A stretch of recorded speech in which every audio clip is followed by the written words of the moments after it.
vamos começar nossa aula 15, estamos chegando ao fim do curso, né?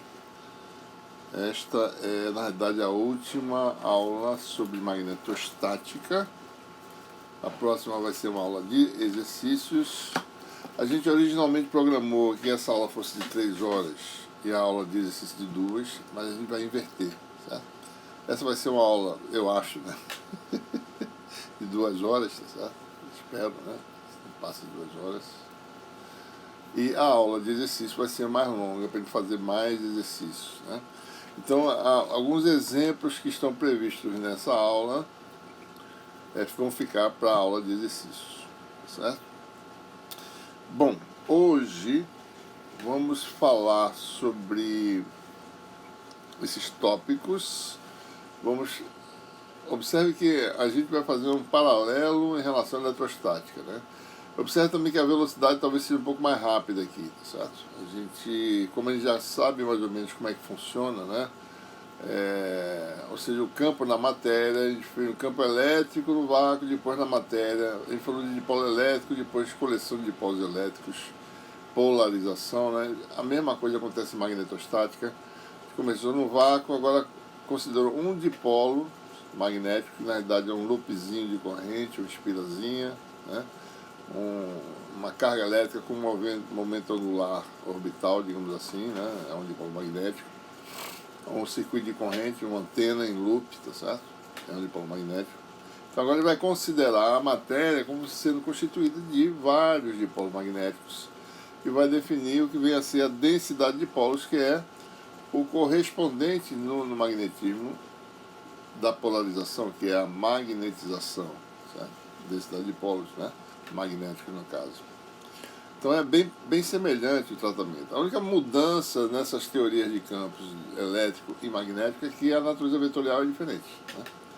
Mas o princípio básico é sempre o mesmo. Monopolo elétrico, dipolo elétrico. Magnetismo. Bom, não tem monopolo magnético, daí começa com dipolo magnético. Bom, a gente vai então separar as correntes de livres e correntes de magnetização, que são essas correntes localizadas, né? Essas que constituem os dipolos da matéria. Vamos finalmente conceituar o campo magnético no meio material. A gente fez uma definição parcial do campo magnético, né? H, B igual a zero H. A gente agora vai falar sobre campo magnético num meio qualquer, né? Como é que a gente define essa relação constitutiva em magnetismo, certo? Deixa eu ajeitar aqui. E daí vamos comentar também sobre alguns tipos de meios materiais que são semelhantes aos meios polarizáveis, né, eletrostáticos, né? Falar sobre permeabilidade magnética, vou falar sobre esterese, coisa que a gente já falou antes, no caso elétrico. Bom, e esses exemplos aqui a gente deixa para a aula de exercícios, né? Se for mais curta do que 2 horas essa aula, a gente aumenta a aula de exercício para compensar esse tempo, certo? A gente vai fazer muitos exercícios, né? Vamos tentar tentar treinar, né, o máximo possível para vocês poderem entender como fazer os problemas, certo? Bom, referências, nosso e-book, capítulo 5, sessões 5, 7 a 5, 9. Só recapitulando o que a gente fez na última aula, né, vamos falar sobre esse primeiro tópico, magnetização, né, só para a gente ver algumas propriedades do momento de dipolo, né, para a gente se acostumar um pouquinho com o campo por ele produzido, potencial vetor também já falou. Então, se você tem um dipolo magnético com um momento de dipolo M, né, se você quer observar o efeito magnético desse dipolo à distância R, o versor diretor, né, é o AR. Então a expressão é aquela canônica, né? μ0 M vetorial AR sobre 4πr2. Variação com o inverso do quadrado da distância e produto vetorial de M com AR, né, que dá um vetor que é ortogonal a ambos, que é o vetor azimutal. O potencial vetor é sempre azimutal em relação ao eixo, né, do dipolo magnético, certo? forma linhas circunferenciais fechadas.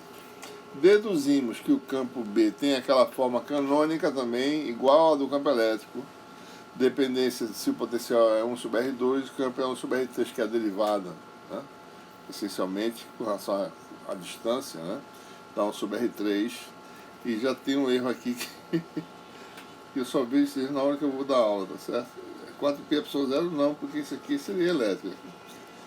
μ0 sobre 4πr3, tem um μ0 aqui em cima, né? Então vamos corrigir isso nas notas, tá certo? Deixa eu ver aqui a correção na página 1, né? Corrigir página 1. Aqui, corrigir página 1. Página 1, epsilon 0, μ0, né?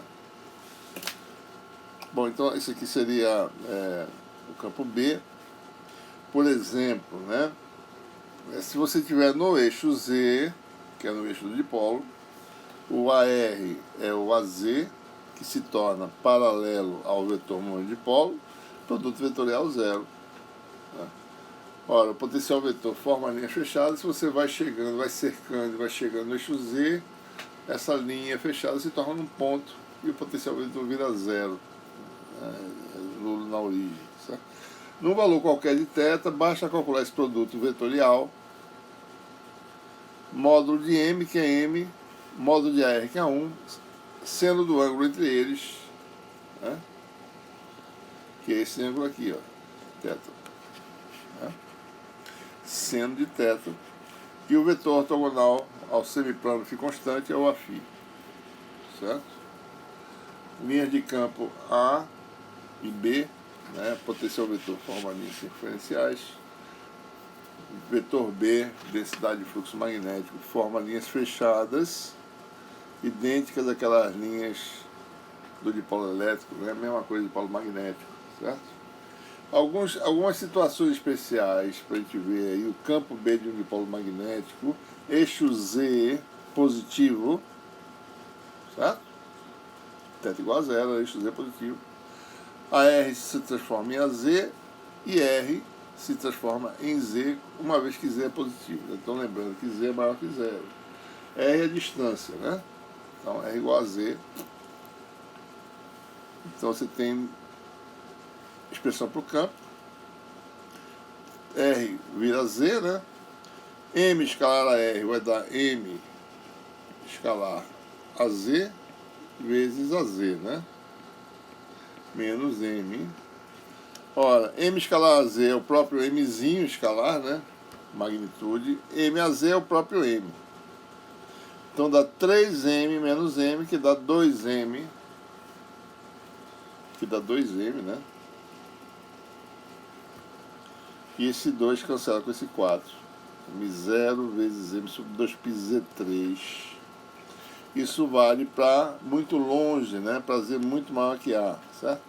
Eixo Z negativo, θ igual a π, no caso. Quem é o campo? Bom, a R agora é menos a Z. R agora é módulo de Z, né? Então B se torna μ0 sobre 2π R3, que é módulo de Z ao cubo.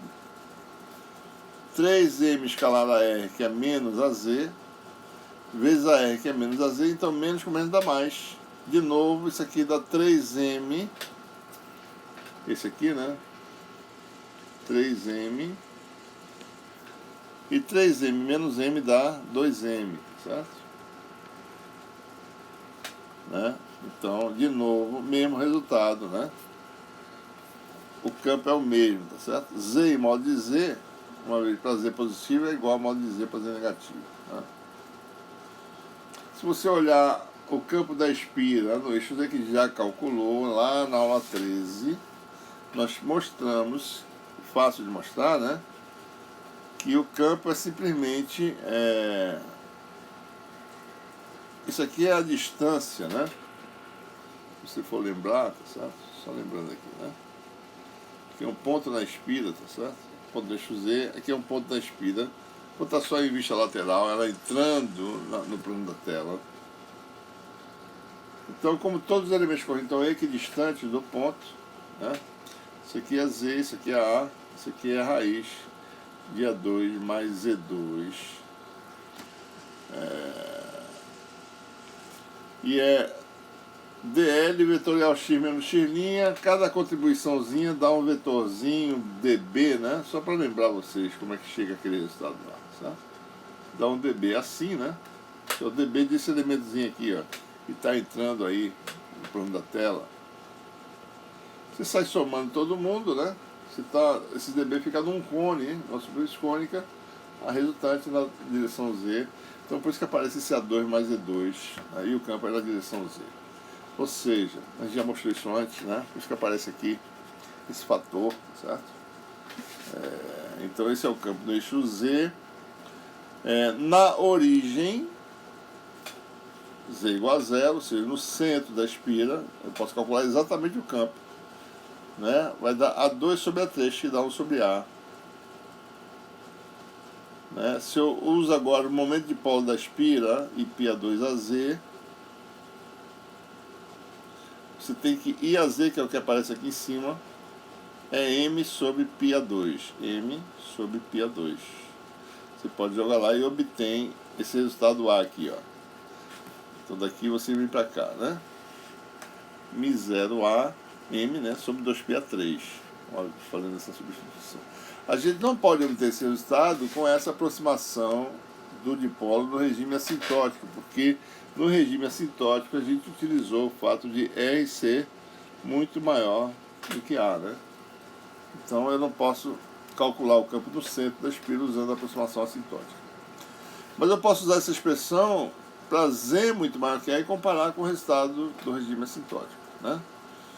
Se você olha para essa expressão aqui, para Z muito maior que A, né? Você pode cancelar esse A2, porque perto do Z2 ele é pequeno. Então dá Z ao cubo, né? Que na verdade é módulo, né? Z ao cubo é módulo de Z ao cubo, porque isso aqui é positivo, certo? Então vai ficar mi0 A2 sobre 2Z3. E A2 AZ, né? É M sobre π. Então fica mi0M sobre 2πz3az, que é o resultado que a gente obtém aqui, certo? Regime assintótico e o cálculo exato para você fazer no M Z muito maior do que A, certo? Bom, então isso é só para a gente dar uma olhada em algumas propriedades do campo e do potencial vetor do dipolo magnético, né? Vamos generalizar agora, considerando que o nosso dipolo está aí num ponto X', né? Tá? Ao invés de estar na origem, está orientado agora de forma arbitrária. Então você tem agora o ponto de observação é X. X' eu estou fazendo isso aqui bem grande, mas o dipolo é um ponto, tá certo? É como se fosse um pontinho lá, um átomozinho pequenininho com um momento de dipolo que aponta na certa direção do espaço. O versor diretor agora vai de X' para X, é o versor U, certo? Que é fácil de expressar, né? É a diferença X menos X' sobre magnitude. Esse é o AR que aparece na expressão do momento de dipolo, né? AR vira esse U, X menos X' sobre módulo, R é a distância do dipolo até o ponto de observação, que é o módulo de X menos X'. Então você tem a expressão agora mais geral, potencial vetor, para um dipolo que não está na origem, mas no ponto X', né? Mi0M, vetorial, o versor U, que é X menos X' sobre módulo, e sobre módulo ao quadrado. Então vai aparecer o módulo à terceira potência. E fica agora o produto vetorial de M com o X menos X'. Essa é a expressão para o potencial vetor agora de forma mais geral, eu colocando o meu dipolo em qualquer lugar, em qualquer orientação, que depende da orientação de M em relação ao vetor de diferença. Se eles são colineares, dá zero resultado. Ou seja, esse aqui seria o eixo Z equivalente, né?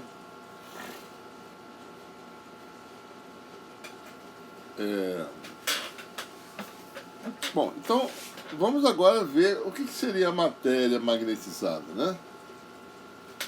um conjunto de átomos, ou moléculas, ou íons, e cada ponto desse sólido, cada ponto que é um átomo, uma molécula ou íon, cada elemento que constitui esse sólido, ele tem um estado de movimento de carga. Esse estado de movimento de carga são elétrons em torno dos núcleos, por exemplo, né? Movimento orbital, que dá um estado que fornece aí equivalentemente um momento de dipolo, né? Ou então os elétrons transitando entre íons, tá certo? Pode fornecer um outro tipo de contribuição, né? Ou então os elétrons entre átomos de uma molécula, um outro tipo de momento orbital. Ou seja, em geral, a gente vai representar esses estados de movimento como sendo momentos de dipolo putiformes, né? É isso que ele vai fazer, tá? Vou tentar organizar isso aqui porque também é complicado. Bom, então o que ele vai fazer? A gente assume que você tem um sólido, um material, tá certo? Em que você tem uma grande quantidade de polos, então você pode representar essa grande quantidade como uma função contínua, né? Então você pode dizer que num elemento de volume de V', você tem um momento de dipolo que é dm, né? E para calcular essa quantidade esse momento de dipolo dm no volume de V', eu defino uma função densidade, m maiúsculo, tal que o momento de dipolo nesse volume dm é a função densidade, que é um vetor colinear com esse momento de dipolo, vezes dv. Essa função densidade aqui introduzida, certo, é a função magnetização, um vetor, né, densidade vetorial, né? Vetor que em cada polispaço diz qual é a magnitude do momento de dipolo local, né? Quão denso, né? Quantos tem muitos dipolos próximos, então você tem uma densidade alta no volume dV. E também o M dá a direção e sentido do momento de dipolo local naquele volume, né? São colineares. Observe que a magnetização tem dimensão ampere metro quadrado por metro cúbico, que dá ampere por metro. Mesma dimensão do vetor H, né? No volume V, eu posso calcular, por exemplo, qualquer que seja o volume, o momento de dipolo, e olhar, por exemplo, qualquer que seja o tamanho de um material magnetizado. Se eu quiser saber o comportamento do campo produzido por esse material a uma grande distância, ou até uma certa distância 10 vezes maior, digamos, do que o tamanho do material típico, então eu calculo o momento de dipolo desse material e uso essa expressão original, campo de dipolo putiforme, né? Então eu posso calcular também o momento de dipolo de um volume, basta integrar a função magnetização, certo? Então é assim que a gente faz a representação do estado de magnetização da matéria, é a representação dessa magnetização, desse vetor, certo? Como é que ele varia com as coordenadas, como é que a magnetização reage a um campo aplicado, né? Então assim por diante.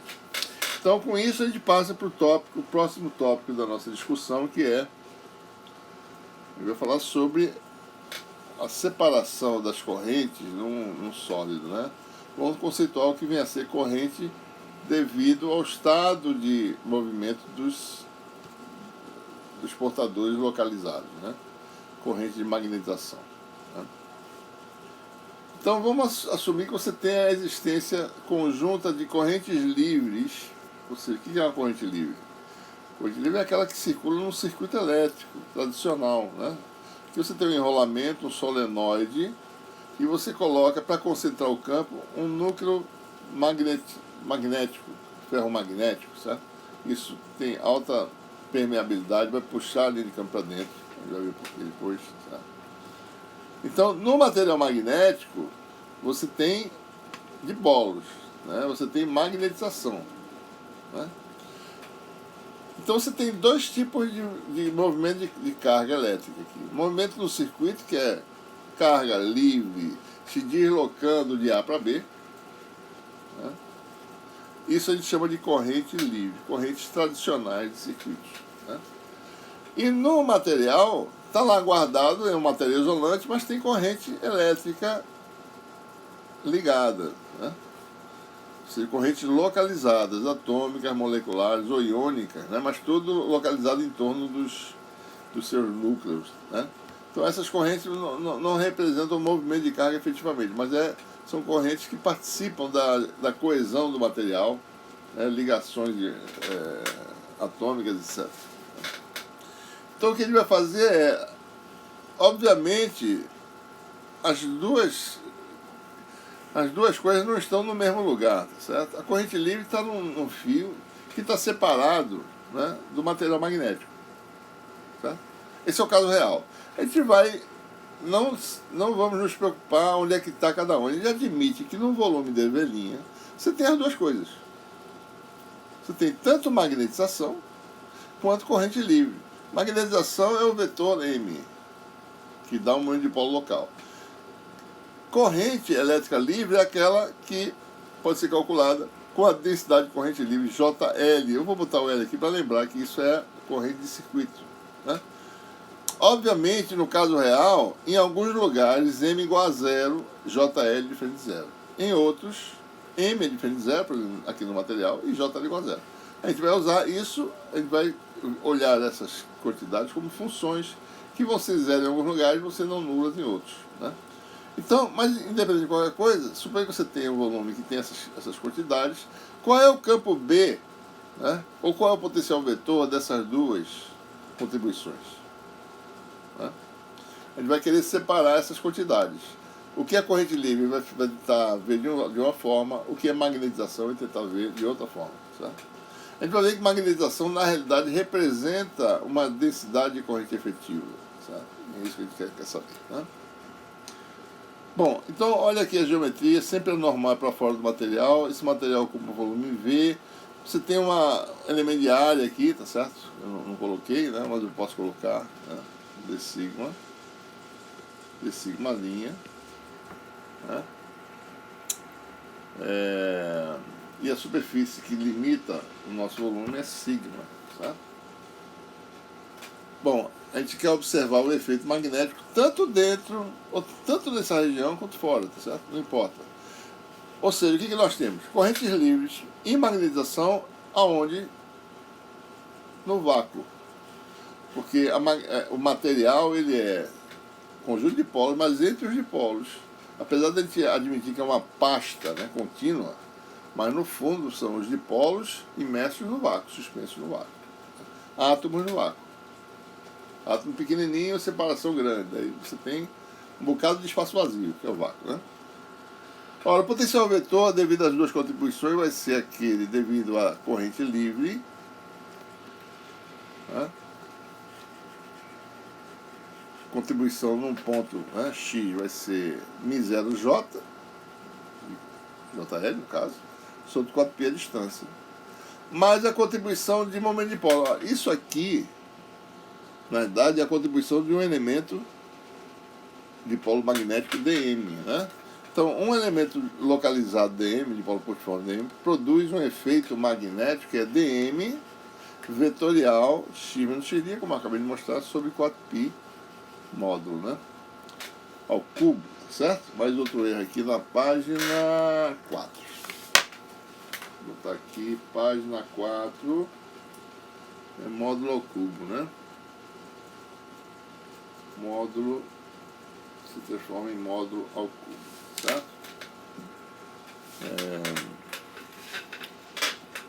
Então, quando você soma essas contribuições, somar todas as contribuições no volume, você vai ter tudo que você tiver de corrente, vai dar essa contribuição aqui, corrente livre, e magnetização dá essa contribuição. Agora o cubo está aqui embaixo, dá essa contribuição aqui, né? A gente vai trabalhar, observe que essas expressões são diferentes, olhando a estrutura dos integrandos, né? Que tem módulo e aqui tem módulo ao cubo, né? São diferentes. A gente vai mexer nisso aqui para torná-la parecida com essa. Vai mexer de forma que vai aparecer um módulo embaixo, ao invés de módulo ao cubo. E obviamente tem aquela famosa expressão, né? Vetor diferença sobre o módulo ao cubo. Nós sabemos que isso é o gradiente da função inversa, né? Certo? Então a gente vai usar agora essa identidade rotacional de uma função vezes um vetor, né? É igual a menos vetor, produto vetorial com gradiente da função, mais a função rotacional do vetor, né? E no caso específico,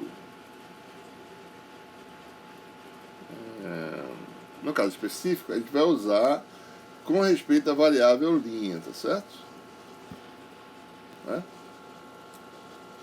Posso usar com respeito a qualquer variável, essa identidade vale em qualquer situação, né? Com respeito à variável linha, né? Quem é o vetor, no caso? Ora, o vetor é o vetor... observe aqui, tá? O gradiente. Quem é o gradiente? Quem é a função f? Bom, a função f é a função inversa. Vamos olhar só para a função f, daí a gente identifica quem é v, certo? Ora, gradiente de f é menos x sobre módulo ao cubo. É algo que aparece na nossa integral lá, né? E gradiente linha, ou seja, se a derivada for em relação à variável linha, vai dar mais. Vai dar x menos x' módulo ao cubo. Então, se eu usar essa expressão aqui, essa identidade, o que nós temos, né? Gradiente linha de um vetor vezes a função f, que é 1 sobre x menos x', é igual a menos o vetor gradiente linha, né? Menos o vetor produto vetorial com isso, então dá menos v produto vetorial com x menos x',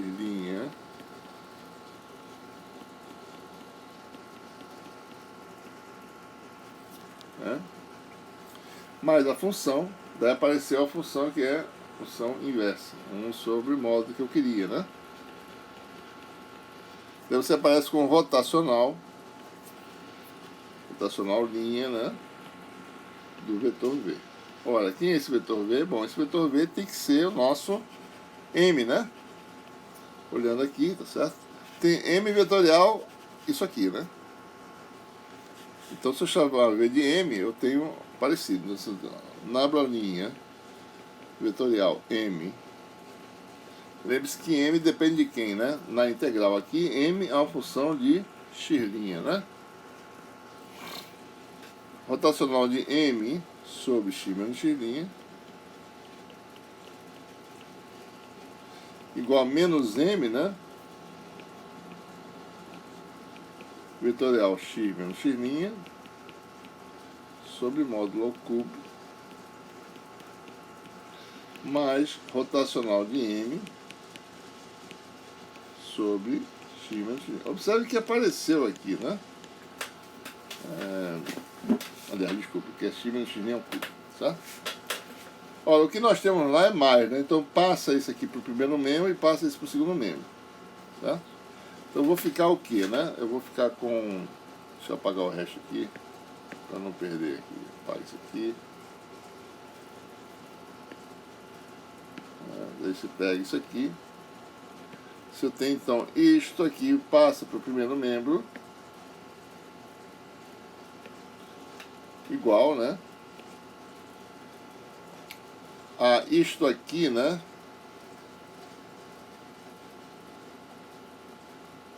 Fica menos, né? Menos rotacional.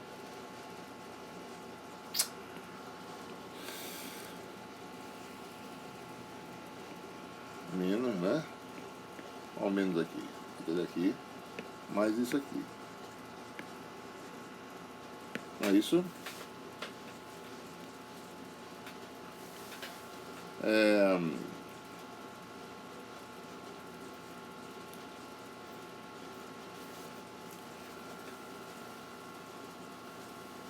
Então você fica com... Isso é o que nós temos lá no nosso... Nós temos lá na nossa integral m vetorial x menos x' sobre módulo ao cubo. Daí esse termo aqui vai combinar, né? Então observe essa integral aqui, né? J sobre módulo m0, né? Aqui também tem mais um erro, né? Vou corrigir aqui. Cadê o m0 daqui? Sumiu. O m0 aqui faltando.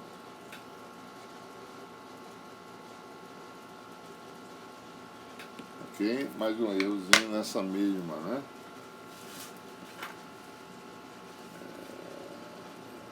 Falta um m0.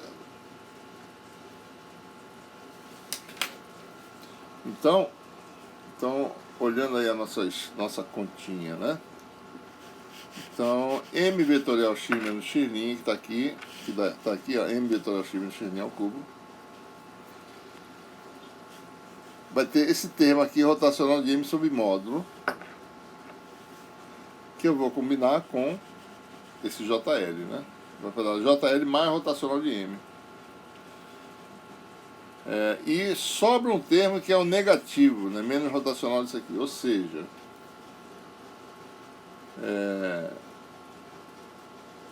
aqui já está muito avançado. Deixa eu só escrever aqui de novo, certo? Vou fazer aqui mesmo.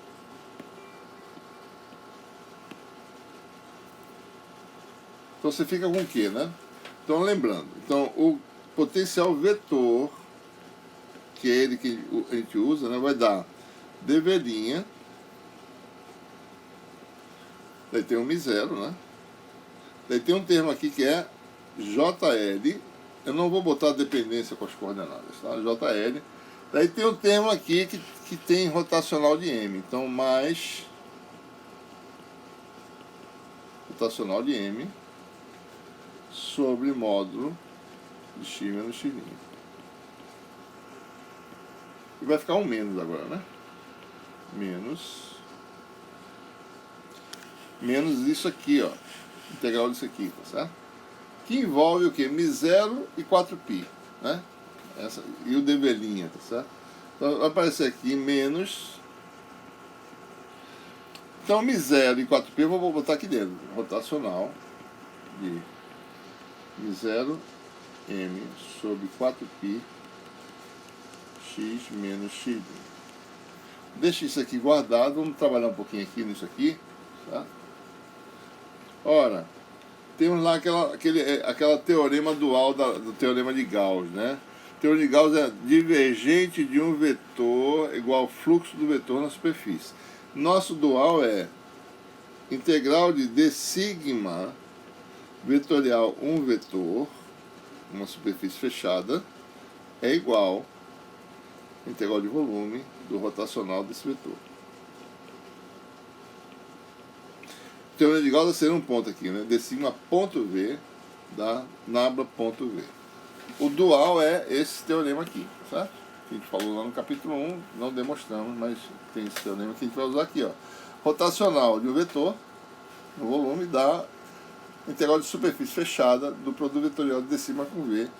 Então, o V é esse vetor aqui, né? Então isso aqui vai me dar menos D sigma vetorial V ou menos V vetorial D, ou mais V vetorial D sigma. Isso aqui dá mais integral de m0 m sobre 4π módulo de x menos x' vetorial na realidade D sigma linha, que é variável no caso, né?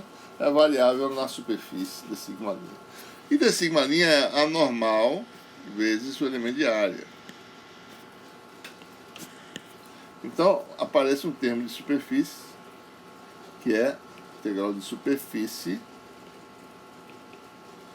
m0 m vetorial n para fora da superfície D sigma linha sobre 4π módulo. Observe que todas as funções ficaram com um módulo elevado a 1 no denominador, né? Tiveram todas o mesmo valor m0 sobre 4π e tem aqui um elemento que aparece, né? Que tem que ter a mesma dimensão de uma corrente de superfície, né? Porque isso aqui dá corrente, tá certo? Que é a potencial vetor da corrente aqui em cima, IDL, JDV, Kd sigma. Isso aqui é uma corrente de superfície. Aqui é uma densidade de corrente de volume. Tem JL, Ampere por metro quadrado, que tem que ser também Ampere por metro quadrado. Então, em síntese, o que a gente mostrou, né, com essa análise? Que o potencial vetor, com a coexistência tanto de corrente livre quanto de magnetização, pode ser calculado utilizando correntes equivalentes, né? Adicionalmente às correntes livres que existirem no problema. Então, no volume aparece uma corrente equivalente cuja densidade a gente chama de J equivalente. E na superfície, uma corrente de superfície que a gente chama de Km. Né? Todo mundo está tendo o mesmo fator embaixo. Quem é J equivalente? Olha, J equivalente é a soma da contribuição da corrente livre, mas essa nova que apareceu aqui, JM, que é dada por rotacional de M, que eu acabei de mostrar. Né? Essa é a chamada a densidade. Olha, isso aqui é ampere por metro, 1 sobre metro, ampere por metro quadrado. Densidade de corrente de magnetização.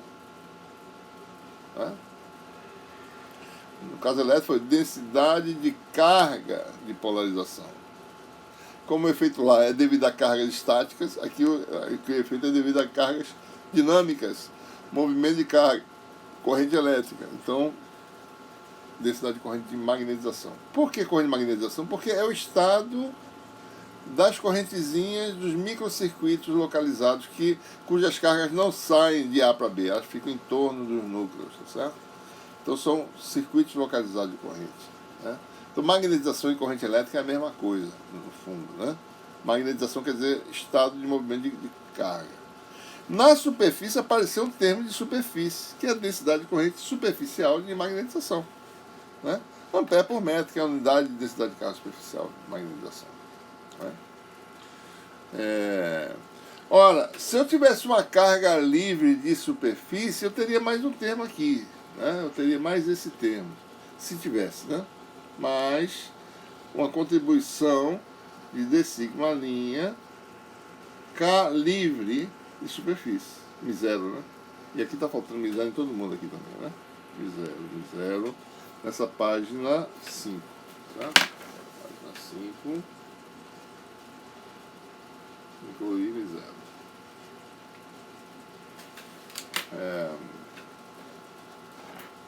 Aqui também, né?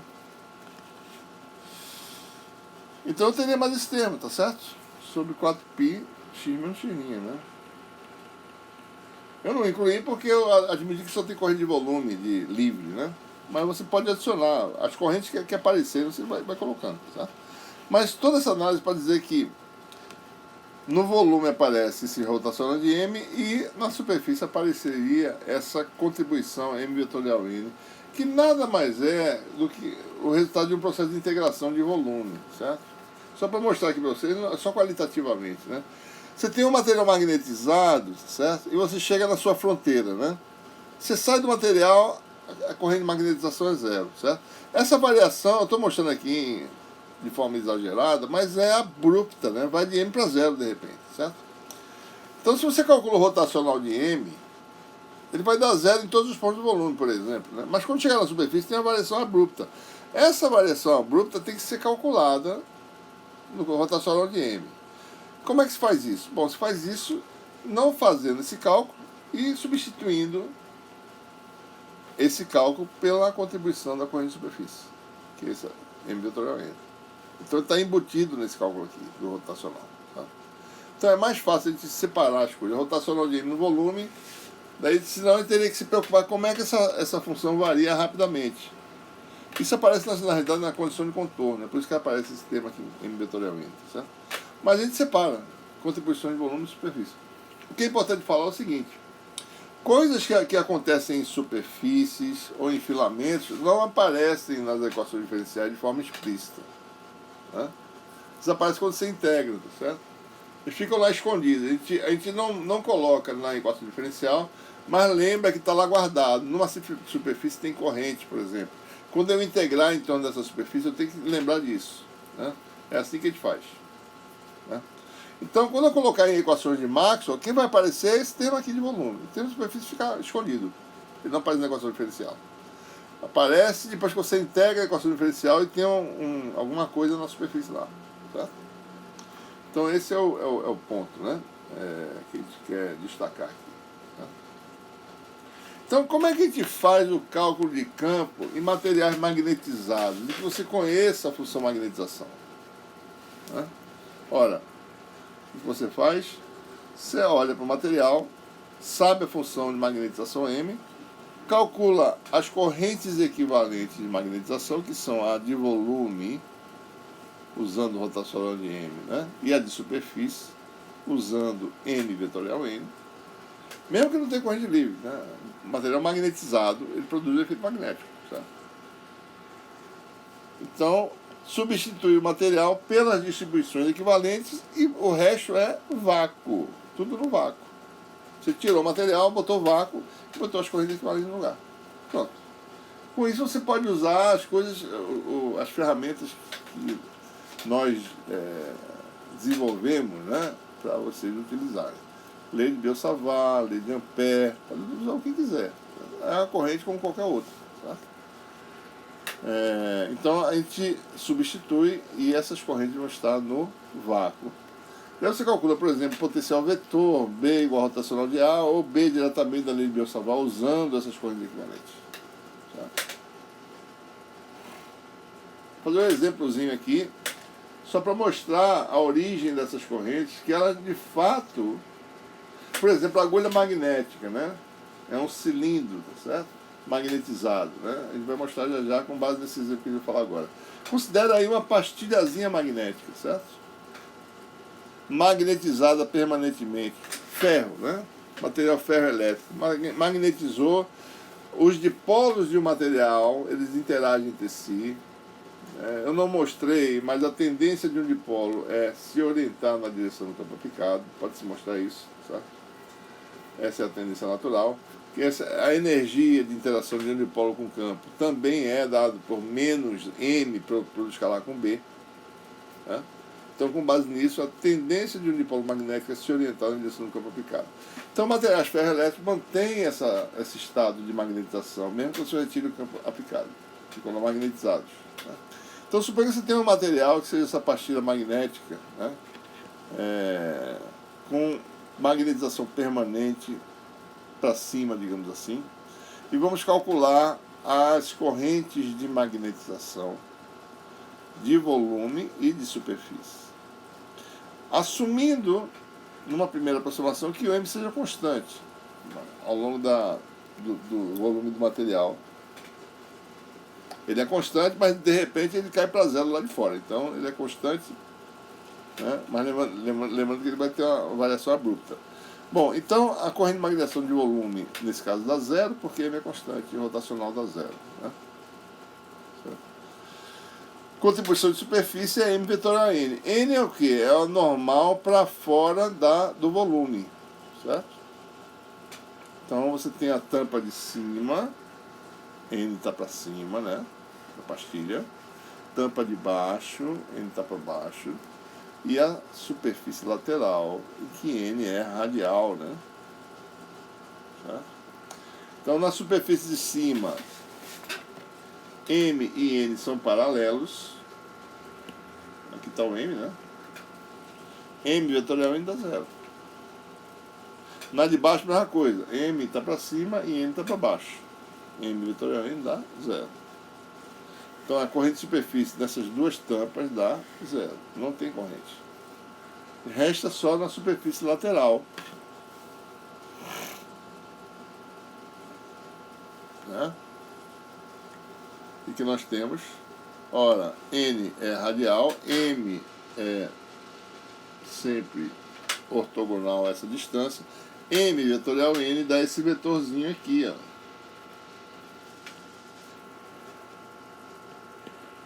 Vetor aqui tangente à superfície. Dá uma corrente efetiva de superfície KM, né? M é M0 AZ, vetorial AR, que é a normal, AZ vetorial AR dá o Aφ. Então é a corrente azimutal dada por M0 ampere por metro. Numa altura H, a corrente que atravessa essa altura, tá certo? É M0 vezes H. Ou seja, tudo se passa como se tivesse uma espira de corrente. Uma pastilha magnética é como se fosse uma espirazinha de corrente. Tá? Né? O que acontece? Aqui estão os dipolos, tá certo? Né? Você quebra isso em volumes diferenciais, tem aí vários dipolos, né? Você observa que aqui você tem um cancelamento nessas paredes aqui, ó. Aqui cancela, né? Você cancela a corrente e sobe essa corrente pela borda. Essa corrente pela borda é que sobra, né? Então é como se tivesse uma espira. Uma pastilha magnética é como se fosse uma espira de corrente. O efeito coletivo é esse. Né? Certo? E você tem um cancelamento aqui no volume. Não tem nada aqui dentro. Cancela, né? Cancela todo mundo. Certo? Sobra só a corrente na borda. Ora, então o que é a agulha magnética?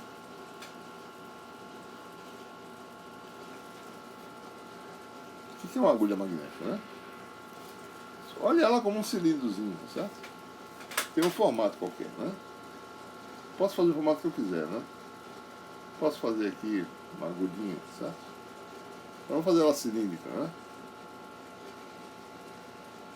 Olha, ela é esse conjunto de espiras. É um solenoide, uma agulha magnética, né? O efeito que é microscópico,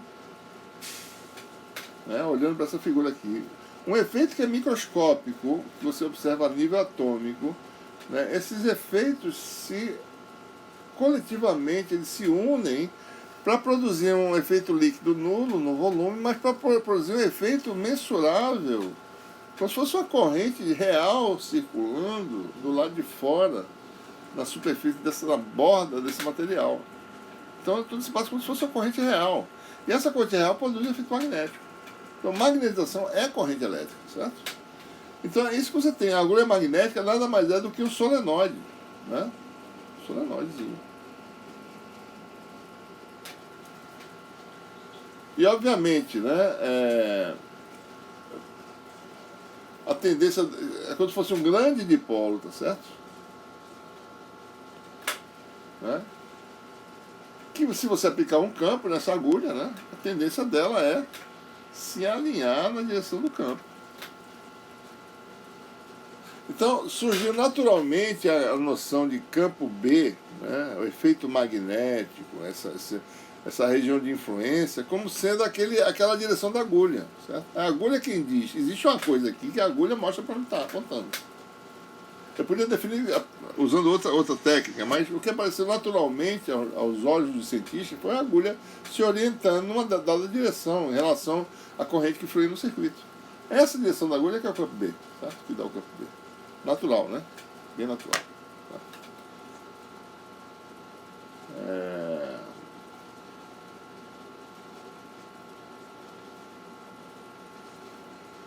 Eu vou só ilustrar aqui, eu vou calcular nos exercícios que a gente vai fazer, certo?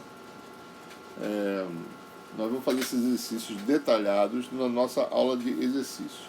Eu vou só comentar, né, algumas situações em que a gente pode calcular o campo B, a gente vai calcular especificamente nos exercícios, certo?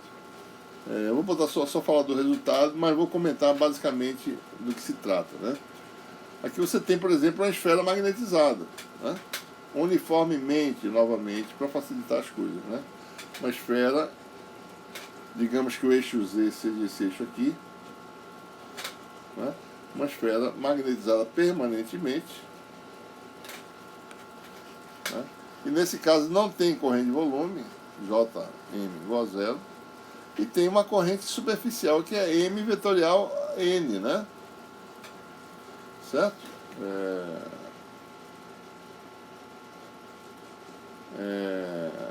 Se você olhar direitinho, né, no volume dá zero, a corrente de volume, e na superfície aparece M vetorial N. Ora, AZ vetorial AR é igual a seno do ângulo, seno θ, AZ vetorial AR dá φ, né? μ0 a φ. Então você tem na superfície aqui uma corrente azimutal. Então essa esfera ela é equivalente a uma bobina, né? Uma bobina enrolada numa superfície esférica. Tá? É como se fosse isso. Né? Seria algo assim. Tá? Então a esfera sai, entra vácuo. Você tem aí essa bobina equivalente. Né?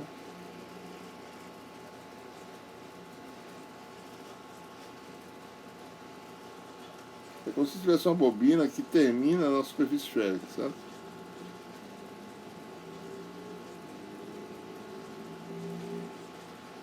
Estou fazendo aqui mais ou menos, né? Mais ou menos isso. Então essa esfera é um conjunto de espiras, todas paralelas entre si, cujo raio vai aumentando, chega ao máximo e depois diminui. Você tem.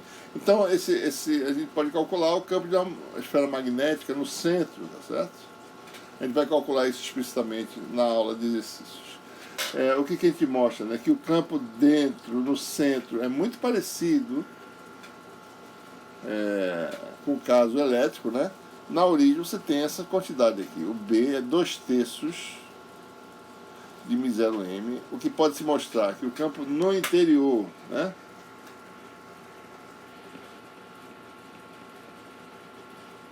Não só na origem, o campo dentro da esfera é uniforme, dado por essa expressão, e do lado de fora, em qualquer lugar, certo? O campo dá o campo de um dipolo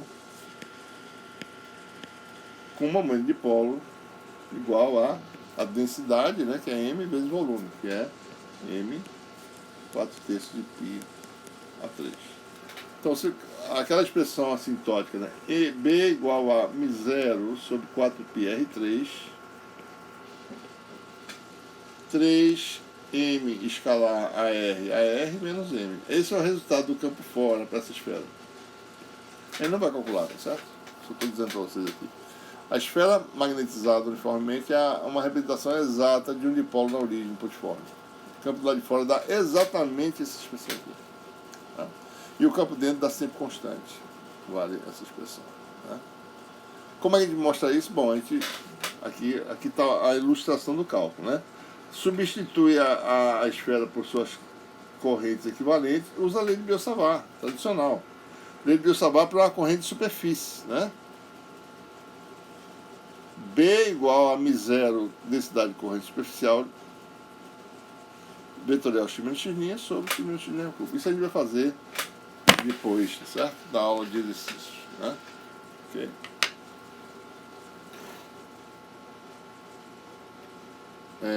E assim por diante. Tem mais um exemplo aqui que a gente vai fazer também com detalhe, né? Mas só para ilustrar para você como é que a gente interpreta essas coisas. Né? Uma placa infinitamente extensa, em 2 dimensões, x e y no caso, e magnetizada ao longo de uma dessas direções, por exemplo, na direção y, certo? Aqui está o eixo z, a espessura da placa é d, então você tem a normal para fora, né, na parte de cima, a normal para fora na parte de baixo, mais um exemplo em que a densidade de corrente volumétrica dá zero. Né? E daí você tem contribuições de corrente de superfície. M vetorial, N para fora do material. M vetorial AZ, AY com AZ, tá certo? Dá AX, né? Então, na superfície de cima, existe uma corrente de superfície saindo da placa. Plano de corrente aqui em cima.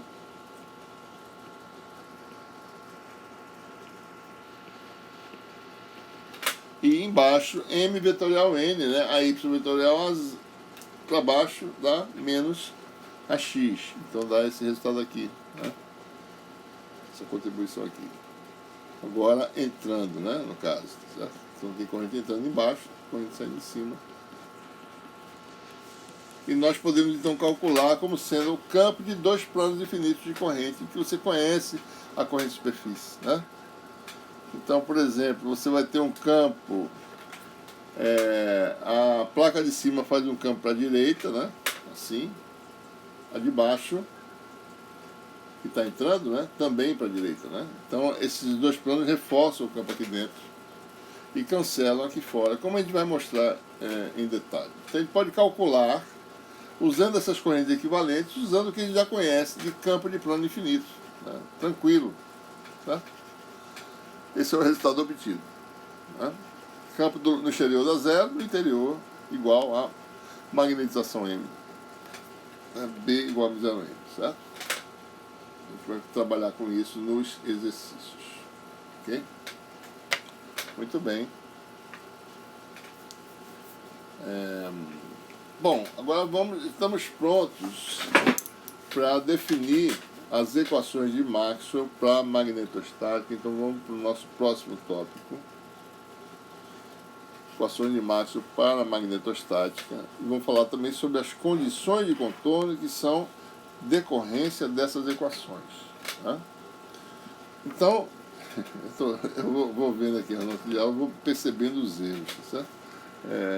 Página 10, né? Faltou a seta, não é bobagem, né? Corrige. Seta. Então, o que nós temos, né? No volume de um material, a gente pode tirar a magnetização, colocar o vácuo no lugar e com a corrente de magnetização dada por rotacional de M, né? Certo? JL aqui, né? Então, é como se você tivesse uma densidade de corrente equivalente no volume. Na superfície, o que quer que aconteça vai aparecer como integração das equações diferenciais. O termo de superfície não aparece nas equações diferenciais, nesse ponto, né? Aparece só o termo de volume. Então, qual é a modificação que a gente tem que fazer na equação de Maxwell para B, né? Que é, o B é o campo genuíno da magnetostática. Ele tem um rotacional que é μ0 vezes a corrente total, a densidade de corrente total no vácuo que existir. E nós sabemos que com a introdução da matéria magnetizada, tem corrente também de magnetização. Então, o campo B vê todas as correntes, né?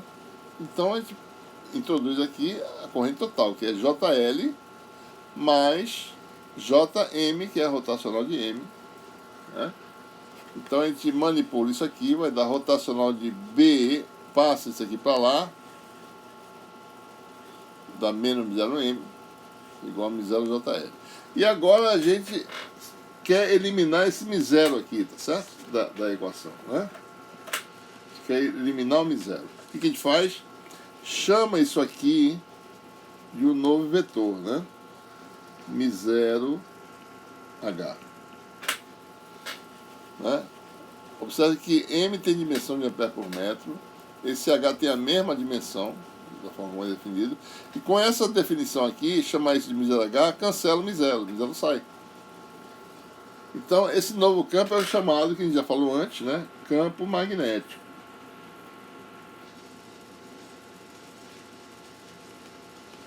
Que no vácuo, B igual a μ0H, mas agora não, no meio material, que tem magnetização, B menos μ0M é que é μ0H, certo? Quando não tem magnetização, B igual a μ0H. Então, com a introdução do campo magnético, né? Com a introdução do campo magnético, deixa eu virar aqui para ver se melhora.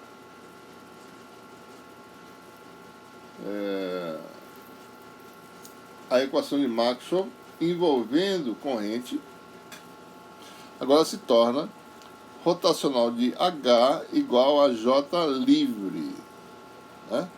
Então, aparece aqui uma grandeza de campo que a gente chama de campo magnético, e quando ela está aqui nessa equação, quem aparece aqui é só a contribuição da corrente de circuito, que é a densidade de corrente livre. Então, você fica aí com duas equações de Maxwell, né? Uma que não mudou. Campo B, né, tem divergência nula, é solenoidal, não existem cargas magnéticas. E agora, a segunda equação que envolve corrente é uma equação que a gente vai tirar agora.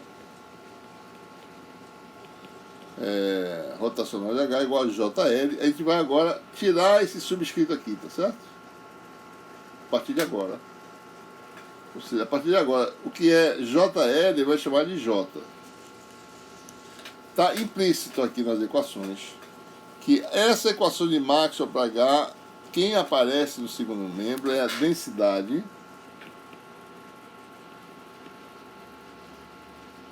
de corrente livre.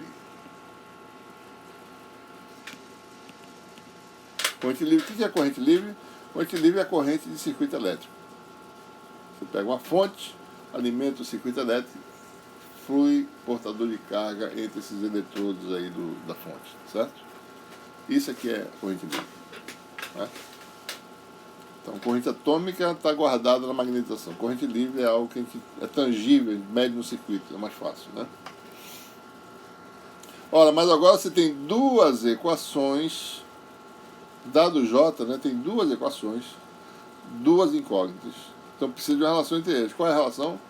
A relação é chamada, como sempre, a relação, essa palavra importante, vocês não esquecerem, né, nas provas orais, relação constitutiva, certo?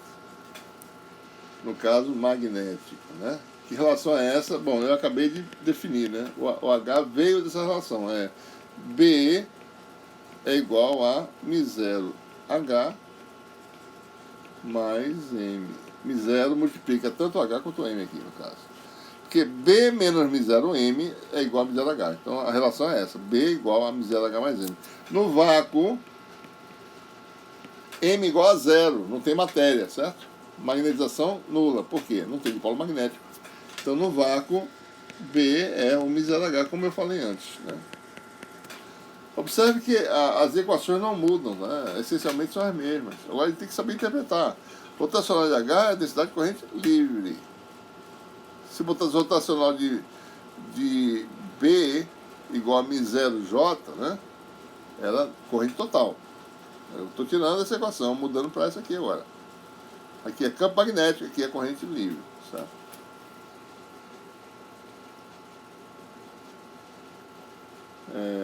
Então, em resumo, né, as equações de Maxwell para magnetostática ficam assim, né? Em forma diferencial, tem a expressão do campo B ser solenoidal, que é divergir de B igual a zero, e H, rotacional de H igual a J, certo?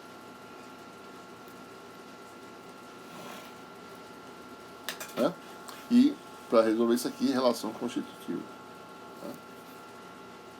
Ou seja, então, implicitamente, eu preciso saber, né, quando eu aplico um campo no material, como é que a magnetização responde, para poder relacionar essas coisas.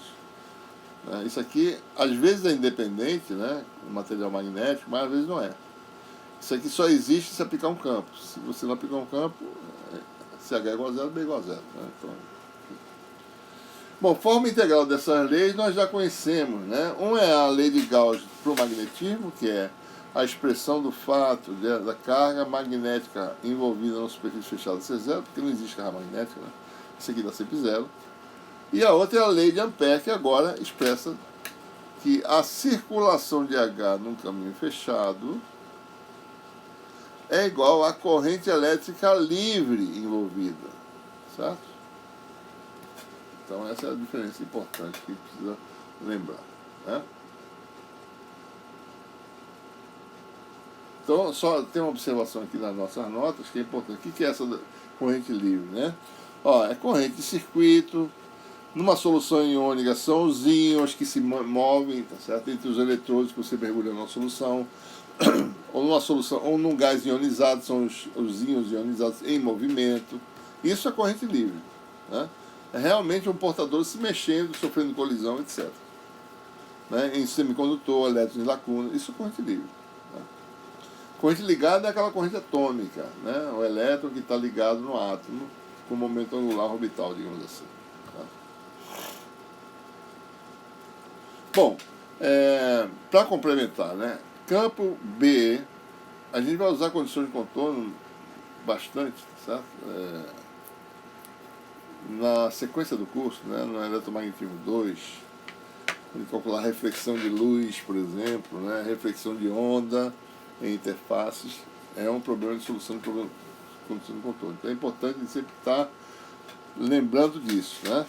Condição de contorno, considere, são decorrentes das equações de Maxwell, certo? A gente pega a forma diferencial, transforma na forma integral e calcula essas condições de contorno. Ora, então considere que você tenha meios 1 e 2.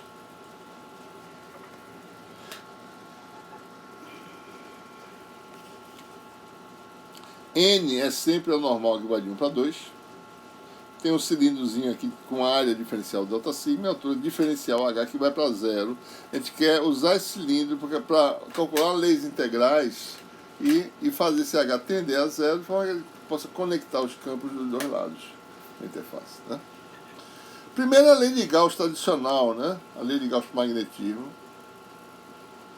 que nós sabemos que se eu fizer a área para 0, isso aqui vai dar área, vai dar contribuição na tampa de cima, que está delta sigma, aqui daria isso aqui na realidade, né?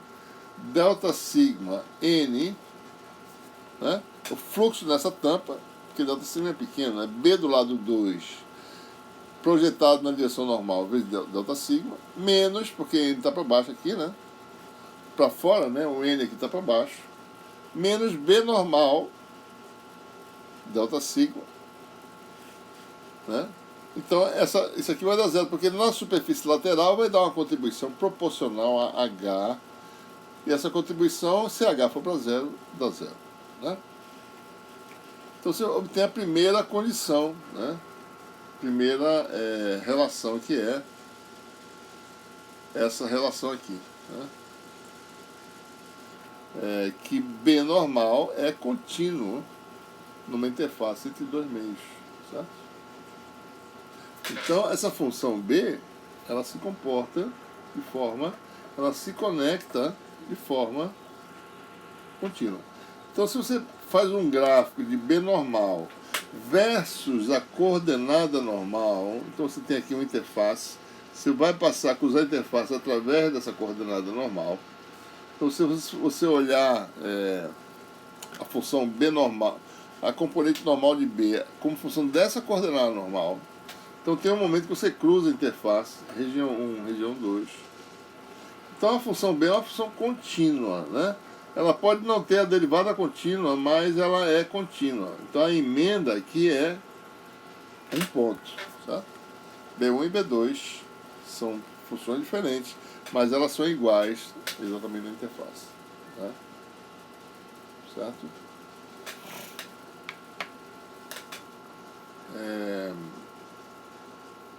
Segunda propriedade, né?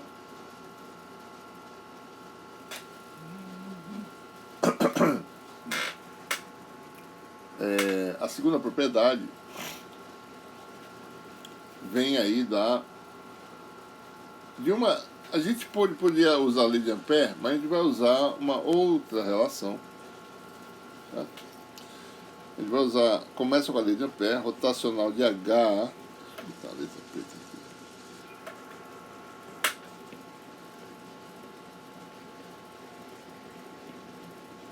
igual a densidade de corrente livre, né? Obviamente isso aqui, né, a gente usando teoria do Stokes, isso aqui vai dar lei de Ampère, né? Integral de HDL igual a corrente envolvida, né? Corrente que flui através da área limitada possível, certo? Mas a gente vai fazer um pouquinho diferente, tá certo?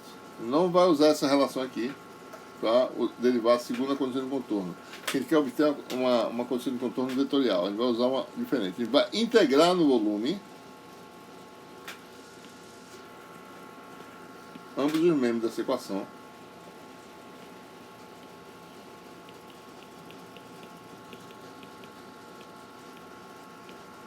Integrar ambos os membros no volume fechado, que é o volume daquele cilindro gaussiano lá, certo? Integral do volume. Ora, isso aqui nós temos aquele teoremazinho que eu acabei de usar, né? Integral de volume, isso aqui é o dual do teorema de Gauss, né? Integral de volume de rotacional é a integral de superfície,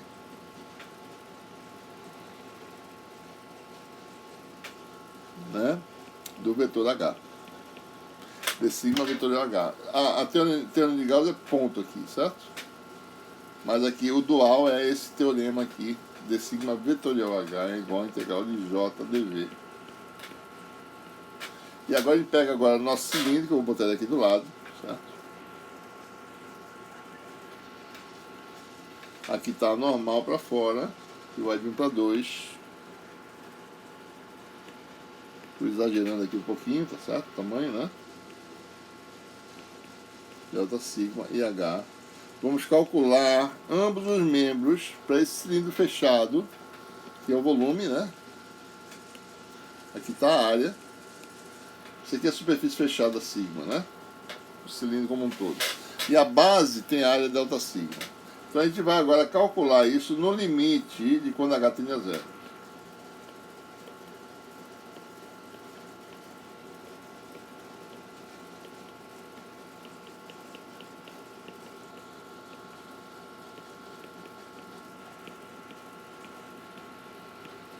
Né?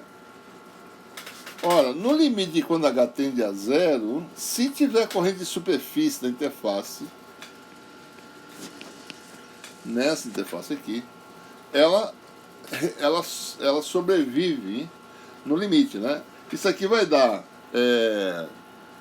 no limite, isso aqui vai dar JT delta sigma, né? Certo? Quando você faz, tem a espessurazinha da região, da interface entre os dois meios, certo? Então você vai reduzindo esse T, daí esse JT tem um limite. O limite de quando H tende a zero, na verdade é JH, né?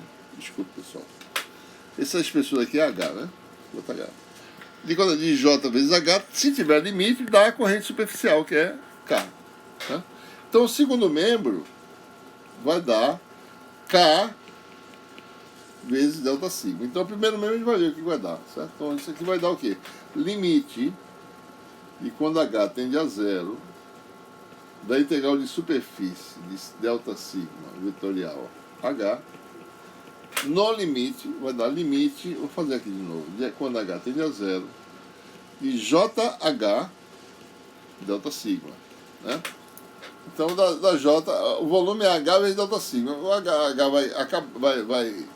vai encolhendo. Bom, se tiver limite, esse limite aqui dá K, corrente superficial livre, certo?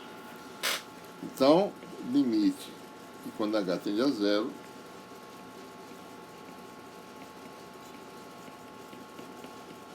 igual a delta sigma vezes K, né? Ora, aqui o limite vai ter uma contribuição lateral, vai dar um vetor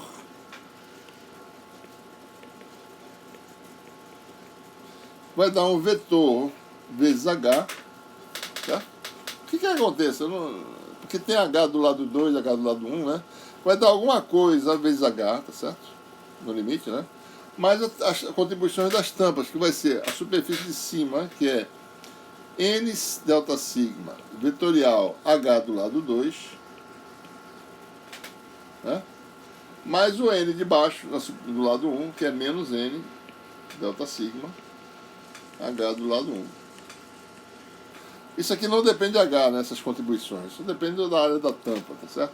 Ora, no limite, isso aqui dá zero. Né? Que é campo vezes altura. Campo não pode ser confinado, né? Campo dá zero, certo? Então isso aqui vai dar delta sigma N vetorial H2 menos H1 igual a delta sigma vezes K. Essa é a condição de contorno, né? Cancela delta sigma. Então, ó, há uma descontinuidade em quem? Bom, vamos ver, certo? Dada por K. Certo? Essa é a segunda condição do contorno para o campo H. N vetorial H2 menos H1 igual a K. Ora, o que é N vetorial H2 menos H1, né? Vamos olhar aqui com calma. Agora exagerar um pouquinho. N. Suponha que K é igual a zero, certo? Primeiro caso, né? Meios isolantes não tem corrente livre, né, entre eles, certo? Então não tem corrente fluindo, a menos que eu bote um papel de alumínio e alimente com a diferença potencial, tá certo? Então circule corrente desse papel, você vai ter a corrente de superfície. Não tendo esse caso, você tem meios isolantes sem corrente de superfície. Então nesse caso, N vetorial H2 menos H1 para zero, né? Ora, quer dizer que o vetor H2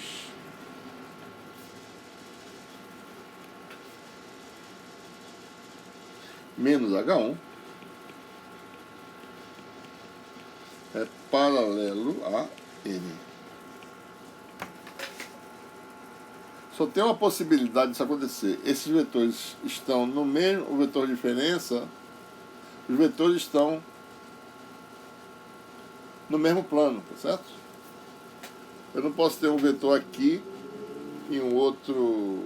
Quer dizer, eles estão no mesmo plano que contém um N, na realidade, né?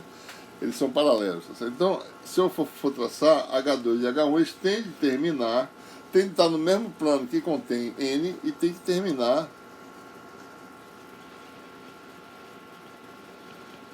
de forma que a diferença, ou para cima ou para baixo, né, é paralela a N, né? Ou seja, ambos têm a mesma o quê? Componente tangencial. H tangencial. Ou seja, quando K é igual a zero, o H tangencial é contínuo, né? Nós já falamos sobre isso no caso elétrico, certo? Eles têm a mesma projeção perpendicular a N, né? O vetor de diferença é paralelo, ou seja, quer dizer que ele tem a mesma componente, ambos têm a mesma componente tangencial. Caso isso não ocorra, existe uma contribuição, certo? Uma corrente de superfície, né? Quando há uma descontinuidade, ou seja, quando o H tangencial é descontínuo, existe uma corrente de superfície. Então, se eu fizesse um gráfico, né, do H tangencial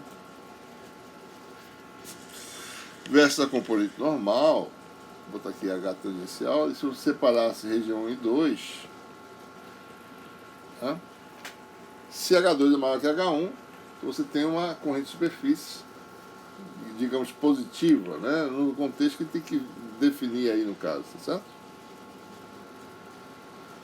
Então aqui você tem essa descontinuidade, é o K, né, o K de superfície, né, a densidade de corrente superficial, certo?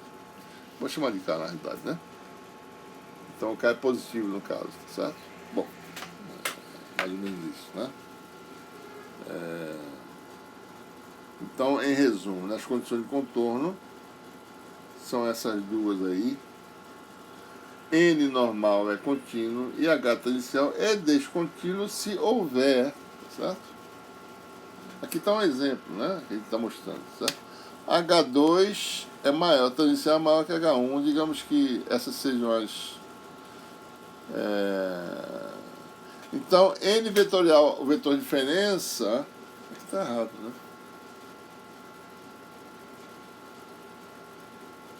Está errado. Está errado esse desenho. N vetorial H2 menos H1. Nesse exemplo aqui, H2 é o vermelho, H1 é o azul. H2 menos H1 é o vetor que está para a direita. Então, N vetorial H2 menos H1 está entrando na tela, certo? Então, vamos redesenhar aqui e corrigir essa figura também que está errada. Então, a figura é corrente entrando, certo? Vou botar um x aqui para lembrar disso, né?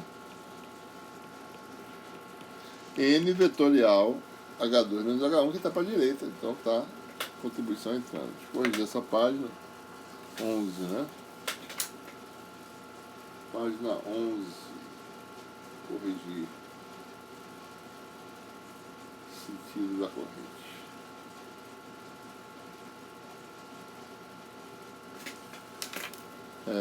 Não é? Então essas são as duas condições de contorno, né? N escalar B2 menos B1 igual a zero, B normal é contínuo. E H tangencial é descontínuo em geral. Entre meios isolantes, H tangencial é contínuo, né? Se não for o caso, se existe uma corrente de superfície, vai dar esse resultado. Tá? Bom,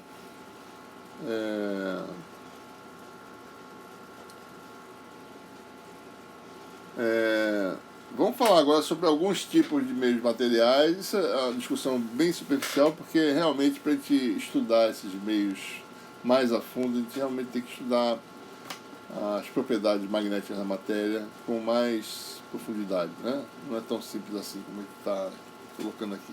A gente só vai falar de forma superficial, de forma macroscópica, a classificação genérica de materiais.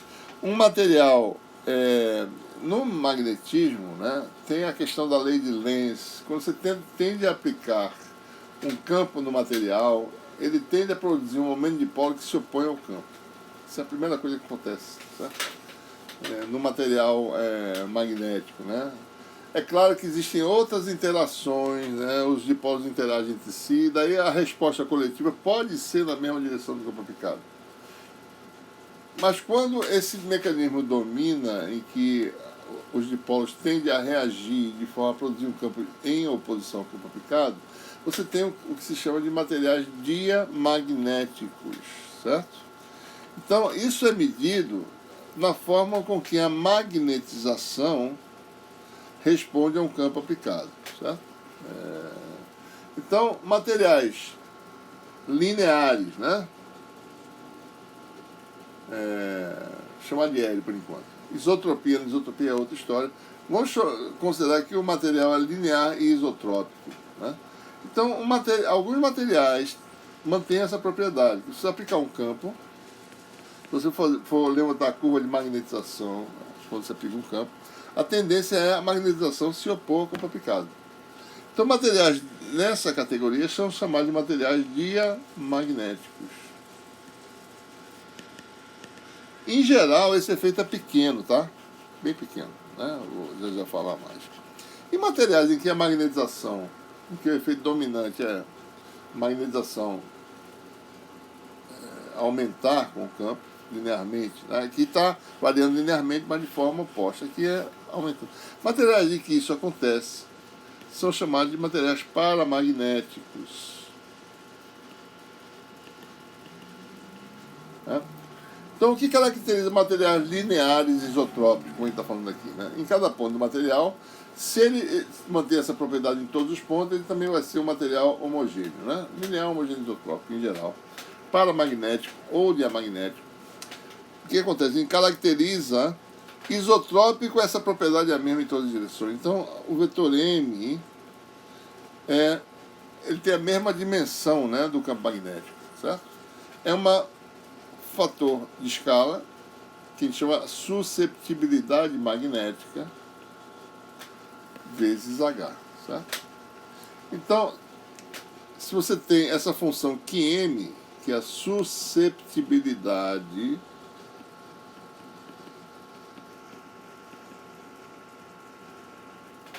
a gente falou em susceptibilidade elétrica, né? Aqui é susceptibilidade magnética adimensional, tá certo? Porque essas quantidades têm a mesma dimensão, né? Então, o que acontece com o QM de um material linear homogêneo isotrópico? Ele vai ser positivo para substâncias paramagnéticas e vai ser negativo para substâncias diamagnéticas, tá? Em geral, esse QM é muito pequeno, tá certo? Para materiais para ou diamagnéticos. É muito pequeno. Bom, então o que acontece no material para ou diamagnético? Bom, o B é μ0 H mais M. Como M é QM vezes H, isso aqui vai dar μ0, 1 mais QM vezes H. Então, a permeabilidade do material é dada por esse fator aqui, que relaciona B com H. São vetores colineares e aparece a permeabilidade no material, né? Igual a μ0, 1 mais Qm. Então ela difere do valor do vácuo, né, por um fatorzinho adicional, um incremento Qm ou um decremento. Paramagnético, isso aqui dá 1 mais alguma coisa. Diamagnético dá 1 menos alguma coisa. Só que esse Qm é muito pequeno, certo? Então isso aqui é muito próximo de 1. Isso aqui é da ordem de 10 a menos 5, às vezes, 10 a menos 4. Certo? É muito pequena a diferença. Então a permeabilidade de materiais paramagnéticos e diamagnéticos é muito próxima daquela do vácuo. Em geral, os materiais são assim. Né? Madeira, né? μ igual a μ0. Certo? Água, né? E assim por diante. Materiais que não têm propriedade magnética. Né? Por outro lado, você tem os materiais não lineares. Né? A questão de isotropia, anisotropia é outra história, tá certo? É a questão de o material manter, né, a mesma propriedade nas diferentes direções do material. Então, aqui está materiais paramagnéticos, como eu acabei de resumir, né? A permeabilidade relativa, né? μ sobre μ0 é maior que 1 para um paramagnético e para um diamagnético é relativo, é menor que 1. Né? Mais uma correção, fazer página 12.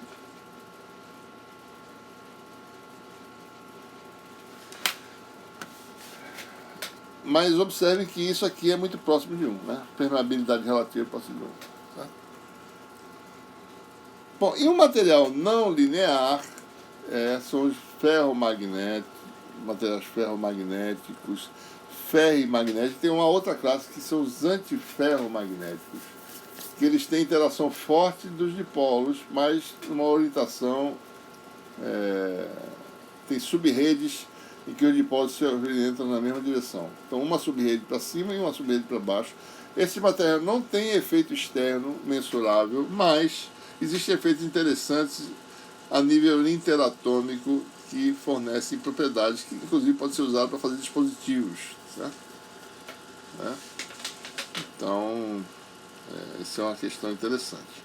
Mas vamos falar dos materiais mais feijão com arroz que a gente já conhece no dia a dia, que são os ferromagnéticos. E o ferrimagnético, você tem as duas subredes, uma subrede com os dipolos numa orientação, a outra orientação oposta, mas só que o movimento de dipolo mais fraco.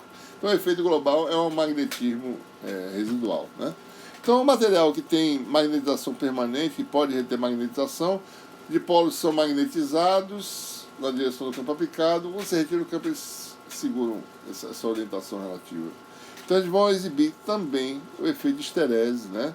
Você magnetiza o material, satura, ou seja, satura quer dizer todos os dipolos já estão orientados, não há mais nenhum efeito adicional depois disso, e quando você retira o campo, resta uma magnetização residual. Né? A campo nulo, tá certo? H igual a zero, né? E quando você vai reduzindo o campo, chega um ponto que você realmente quebra a magnetização, mas você precisa de um campo agora negativo para isso. E você vai, de novo, satura novamente e entra nesse ciclo de esterese.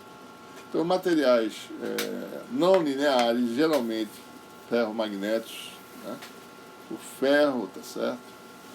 E outros materiais que são